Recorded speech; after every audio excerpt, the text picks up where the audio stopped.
Друзья, всем привет! Сегодня мы с вами разберем дополнительные блокировки, на какие типы они подразделяются, как они управляются, из чего состоят и как работают. Итак, давайте начнем с самого простого.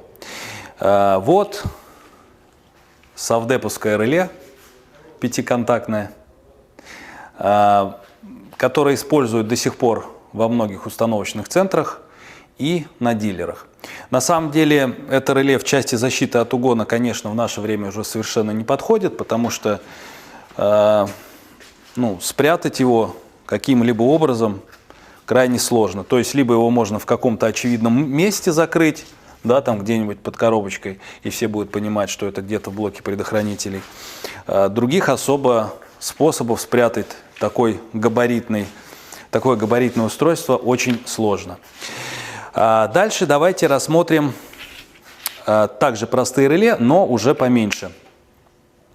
Вот реле, которое выполняет ту же функцию, что и предыдущее, осуществляет блокировку, управляется по проводу. То есть, например, у вас стоит сигнализация, посылает сигнал на это реле, на блокировку, и блокирует какой-либо элемент. Минусом является то, что идет управление по проводу, потому что если идет по проводу, его, соответственно, можно найти и выйти на устройство блокировки. Это относится ко всем устройствам, вот, которые представлены в этой части. Далее, тоже простое реле, но обладающее еще меньшим размером. Такое реле уже можно достаточно хорошо спрятать, но опять же, из-за того, что управляется по проводам, найти его все-таки можно. Есть более усовершенствованный вариант. Также оно призвано просто блокировать двигатель, но оно уже управляется по радиосвязи. То есть сигнализация отправляет на него сигнал с командой на блокировку посредством радиосвязи, никакими проводами сигнализации не связано. И если сигнализацию, не дай бог, нашли, то на это устройство выйти будет уже гораздо сложнее. Теперь давайте перейдем к более совершенным блокировкам, в которые уже встроены датчики движения. То есть в чем преимущество? В том, что если сигнализацию удалили, то это устройство самостоятельно определяет движение и блокирует двигатель. То есть проверяет, что не было команды на снятие с охраны, есть движение, двигатель заблокирован.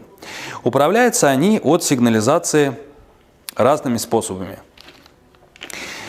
Первый – это от компании Pandora, называется BTR-101, управляется по радиосвязи.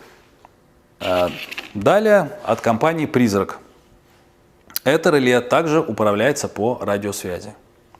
Также есть у компании Призрак реле, управляемое по штатной проводке. То есть оно общается с основной сигнализацией. Сигнализация подключена к какой-то штатной проводке, к этой же проводке подключено реле, и по этой проводке они между собой осуществляют взаимодействие. Третий тип – это от компании Автор. Управляется блокировка по штатной цифровой проводке, то есть игла, в частности игла иммобилайзер, подключен где-то к цифровой проводке, дает цифровой сигнал, это реле его считывает и блокируется. Отличием от этих устройств является то, что движение в данном случае считывается не внутренними датчиками, а также с коншины. То есть когда автомобиль начинает движение, в коншине проходит информация, с какой скоростью он движется. Это устройство считывает эту информацию и блокирует двигатель в том случае, если охранная система не снята с охраны. Есть третий тип блокировок, те, которые помимо блокировки двигателя могут управлять еще дополнительными замками капота. Этот тип блокировок уже обладает несколько большими размерами, но в данном случае это уже не так важно, поскольку они сами себя закрывают в подкапотном пространстве. Имеют все преимущества второго типа блокировок, то есть они управляются по радиосвязи, имеют встроенные датчики движения и дополнительно управляют замками. В данном случае я держу устройство от компании Starline R6. Он также обладает герметичным корпусом. Далее это от компании Pandora Eroshem 03 BT. BT говорит о том, что управляется по каналу Bluetooth. Этот канал очень сложно взломать. И это у нас от компании Призрак. Называется устройство HCU 230, также BT.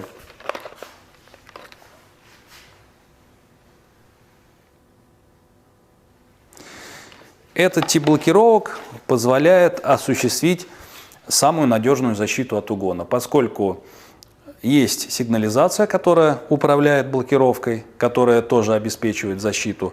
Есть сама блокировка, которая блокирует что-либо в подкапотном пространстве. И есть замки капота, которые закрывают эти самые блокировки. Друзья, если у вас есть какие-то вопросы по блокировкам, пожалуйста, пишите в комментариях, с удовольствием на все ответим.